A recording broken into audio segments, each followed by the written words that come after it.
So our next speaker is Giovanni, who is going to tell us about MPC, whose interaction, whose communication graph is a lead circuit. Thank you for the introduction. The work I'm presenting today is joint work with Anders, Chenda, and Varun. So let's just jump right in. I will spare you the introduction about what MPC is, the general MPC model. And I just want to remind you of some feasibility results that have been known for a long time. So when you only care about feasibility, we know how to get MPC against unbounded adversaries, so with information-theoretic security, both in the perfect setting where you don't allow any error probability, and here we can tolerate up to 1/3 of the parties participating in a computation being dishonest.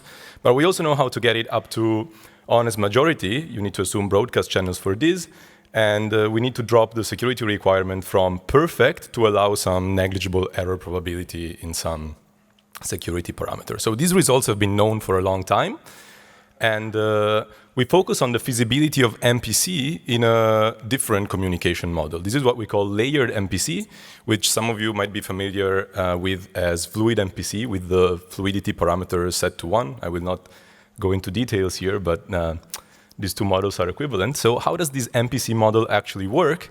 There are some clients that have some inputs. They want to compute some function of their inputs, and they communicate with the first set of servers.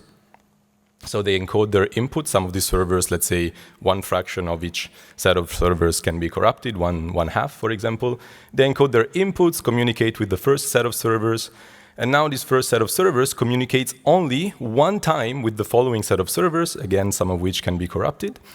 And this type of interaction goes on for a while. Here I show you that we consider rushing adversaries, so they can see honest parties' messages before they send out their own messages. And after this interaction continues for a while, at some point the clients will obtain some state from which they need to compute the output of the computation.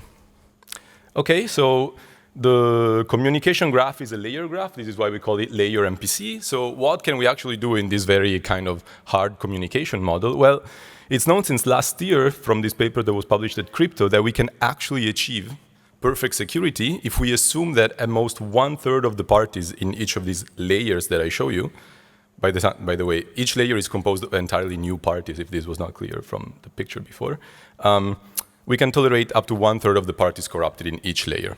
But what was not known, it was known that you can achieve this with computational security, assuming honest majority in each layer. But what was not known, and what we showed that is actually possible in this paper, is that you can actually achieve security with an honest majority and information-theoretic security if you allow some statistical error probability.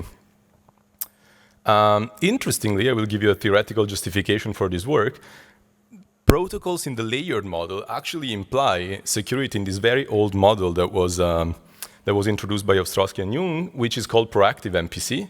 And in this model, I will not go into details, but basically the set of parties is fixed, but in each round, the adversary can change the set of parties that are actually corrupted. So it's kind of an extreme adaptive adversary model, which we call mobile. And actually, for a long time, it was not known if any meaningful resilience can be achieved in this model.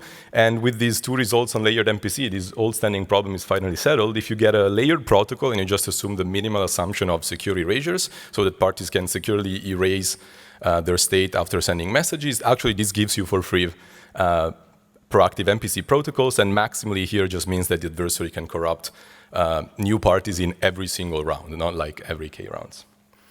Okay, this is also related to some other works in the fluid and YOSO models. I don't have time to go into details, but the protocol design in all these models is very similar, but the YOSO model in particular is not directly comparable to the layer and the fluid models, even though definitely they share a lot of protocol design techniques. And there's been a lot of research in the last years, and I summarized here some of the results that I'm familiar with. Sorry if I forgot some of your results. Okay, the question is, how do we do this, right? So there were two talks already today. General strategy to achieve guaranteed output delivery security, which is what we care about in MPC with information-theoretic security, is you just run some detectable protocol, and then if things go wrong, you identify some parties that are corrupted. This is what we call player elimination, or the dispute control framework from the previous talk. And then you delete these parties, you eliminate them from the protocol and restart.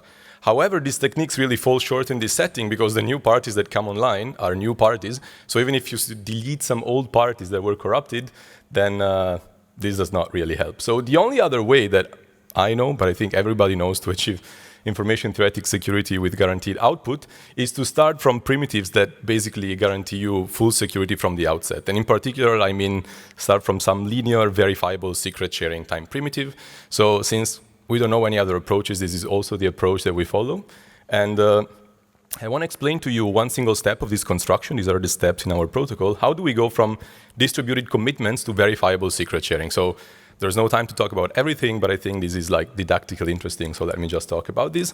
What is a distributed commitment scheme? So in a distributed commitment scheme, a dealer has some value they want to commit to, and they provide some set of parties with a state, and this state commits the dealer to some value, meaning that the state held by honest parties identifies a unique value, and at some opening time, depending on what the adversary, the corrupted parties in this set of parties, provide to the opening, then either the correct value is open, the uniquely determined values from the honest party states, or the adversary can also decide to make the opening fail. This is what we call it a commitment. It's kind of like you can always refuse to open your commitment.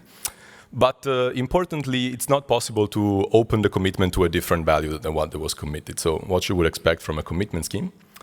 If the committer is honest, if the dealer is honest, then indeed the open value is going to be the value that the dealer committed to.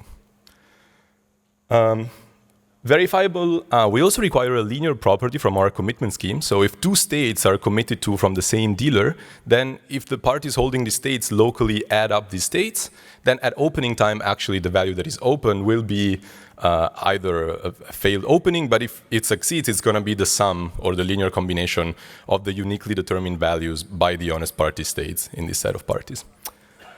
What is verifiable secret sharing? Well, you can think of this as basically a distributed commitment with a stronger commitment property, right? In verifiable secret sharing, actually, the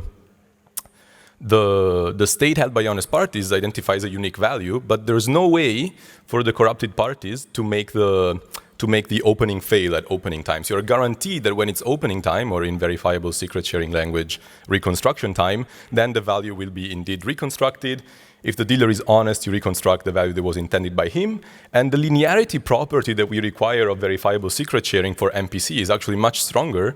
Even if the sharings are done by different parties, then you still want that if parties locally add up their states, the reconstructed value will be the sum of these values. Okay, so I will just explain very quickly now one step of our construction.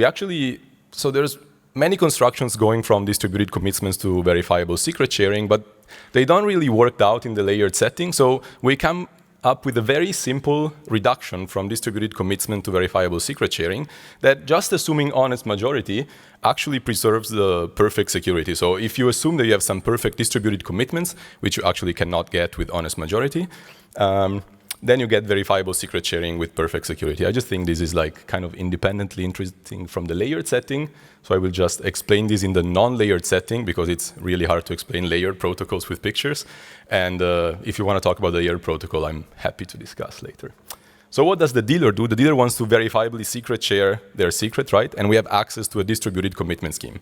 So the construction is very simple. The dealer samples a bivariate polynomial of degree at most t, where t is the maximum number of corruptions in each variable.